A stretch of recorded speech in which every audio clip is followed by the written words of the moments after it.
Assalamualaikum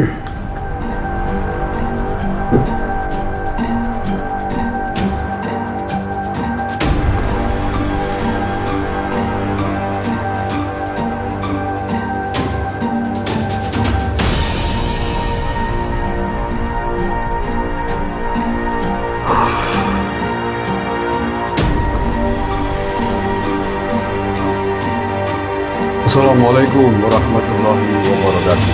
Saudaraku yang saya cintai sahabat, video yang baru saja kita saksikan itu adalah pemandangan yang sangat epik.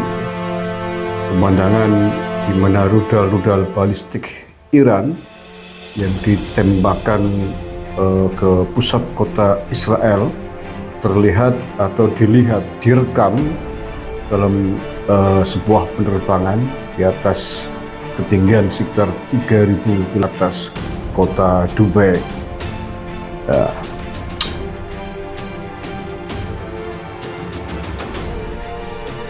Kita bisa bayangkan jarak antara Iran dengan Israel itu sekitar 2.000 km lebih. Ya, sebanding dengan jarak antara Jakarta dengan Pulau Sulawesi. Itu sekitar 2.000 km, 2.300 km kalau saya cek di Google Map tadi ya. Tampaknya memang kecil, tapi itulah rudal-rudal balistik dari Iran ketika ditembakkan meluncur di atas langit menuju pusat kota Tel Aviv di Israel.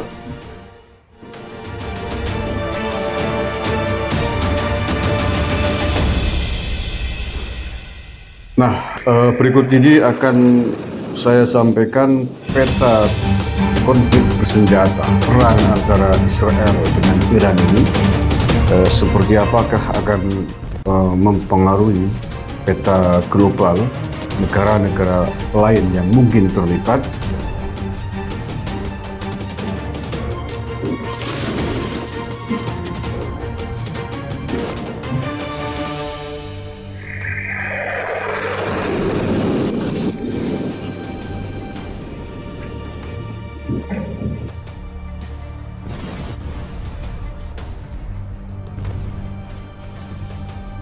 Seperti apakah skenario terburuk jika pertikaian antara Iran dengan Israel ini memanas?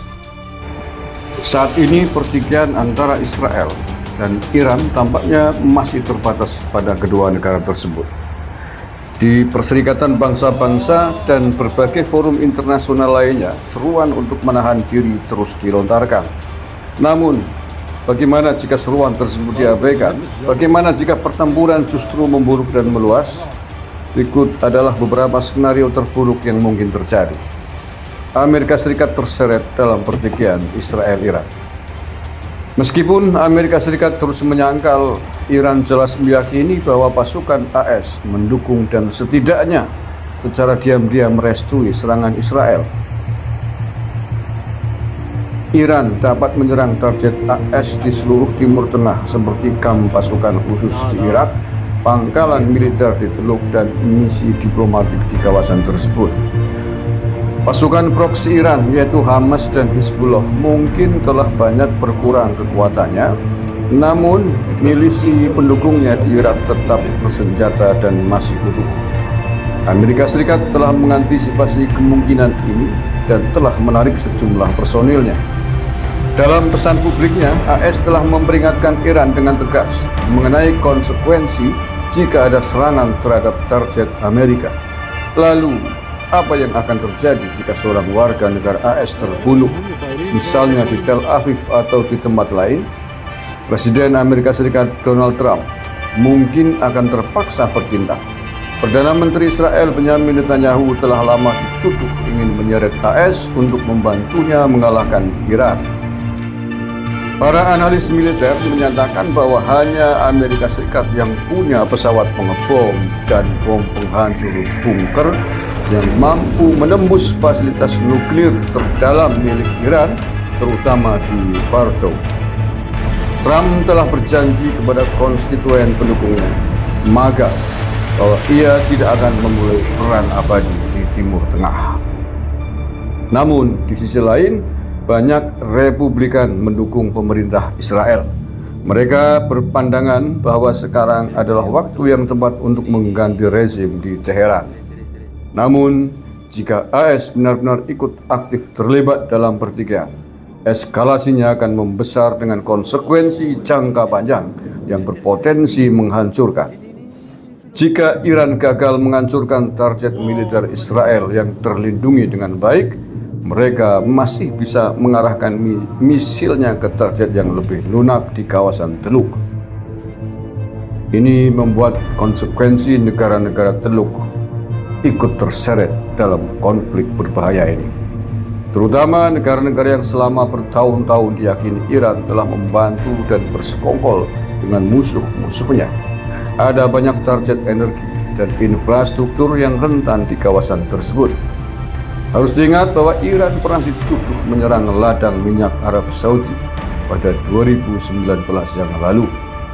Kemudian proksi mereka Houthi juga menyerang target di Uni Emirat Arab pada 2022 yang lalu. Sejak serangan-serangan tersebut memang telah terjadi semacam rekonsiliasi antara Iran dan beberapa negara di kawasan. Namun, negara-negara Teluk ini adalah tuan rumah bagi pangkalan udara AS. Bahkan beberapa di antaranya secara diam-diam ikut membantu pertahanan Israel dari serangan rudal Iran tahun yang lalu. Jadi, jika kawasan Teluk diserang, negara-negara ini kemungkinan besar akan mendesak pesawat tempur AS untuk datang membela mereka selain membela Israel. Jika Israel gagal menghancurkan kemampuan nuklir Iran, bagaimana jika serangan Israel gagal? Bagaimana jika fasilitas nuklir Iran terlalu dalam dan terlindungi dengan sangat baik? Bagaimana jika 400 kg uranium yang diperkaya hingga taraf 60%, bahan-bahan nuklir yang hanya selangkah lagi mencapai kadar untuk memproduksi sekitar 10 bom tidak hancur? Fasilitas nuklir Iran yakini tersembunyi jauh di dalam terowongan rahasia. Israel mungkin telah membunuh beberapa ilmuwan nuklir, tetapi tidak ada bom yang bisa menghancurkan pengetahuan dan keahlian Iran. Dan bagaimana jika serangan Israel justru meyakinkan pemimpin Iran bahwa satu-satunya cara untuk menghalau serangan lebih lanjut adalah mencapai kemampuan senjata nuklir secepat mungkin? Bagaimana jika para pemimpin militer yang baru di meja perundingan itu lebih keras kepala dan kurang hati-hati dibandingkan para pendahulu mereka yang telah tewas? Paling tidak, hal ini bisa memaksa Israel untuk melakukan serangan lebih lanjut yang berpotensi mengikat wilayah tersebut dalam siklus serangan balik yang berkelanjutan.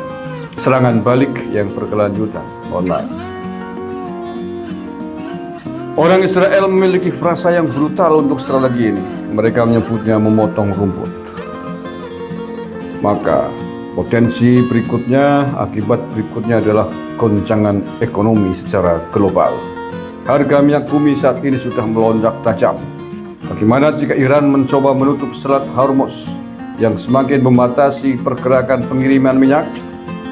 Dan bagaimana jika pasukan Houthi di Yaman menggandakan upaya mereka untuk menyerang pelayaran di Laut Merah? Mereka adalah satu-satunya sekutu proksi Iran yang tersisa. Banyak negara di seluruh dunia sudah menderita krisis biaya hidup. Kenaikan harga minyak akan menambah inflasi pada sistem ekonomi global yang sudah kewalahan di bawah beban perang tarif Trump.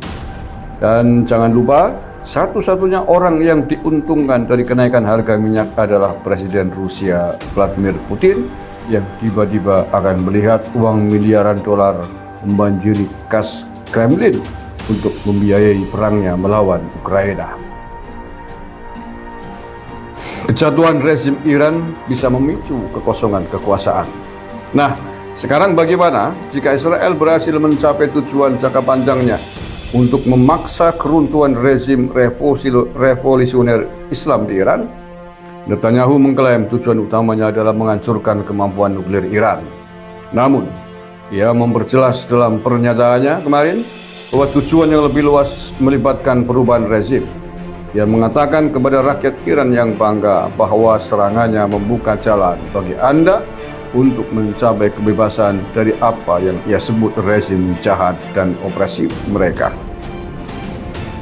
Menjatuhkan pemerintahan Iran mungkin menarik bagi beberapa pihak di kawasan, terutama sebagian warga Israel. Namun, kekosongan apa yang mungkin ditimbulkannya, konsekuensi tak terduga apa yang akan terjadi, seperti apa konflik sipil di Iran, banyak yang bisa mengingat apa yang terjadi pada Irak dan Libya ketika pemerintahan pusat yang kuat digulingkan.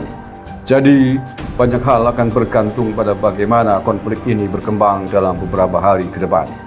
Seberapa keras dan bagaimana Iran akan membalas, dan kendali seperti apa jika ada yang bisa Amerika Serikat berikan pada Israel, jawaban atas dua pertanyaan itulah yang akan menentukan banyak hal.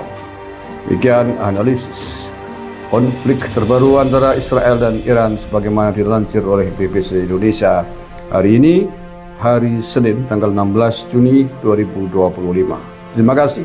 Assalamualaikum warahmatullahi wabarakatuh.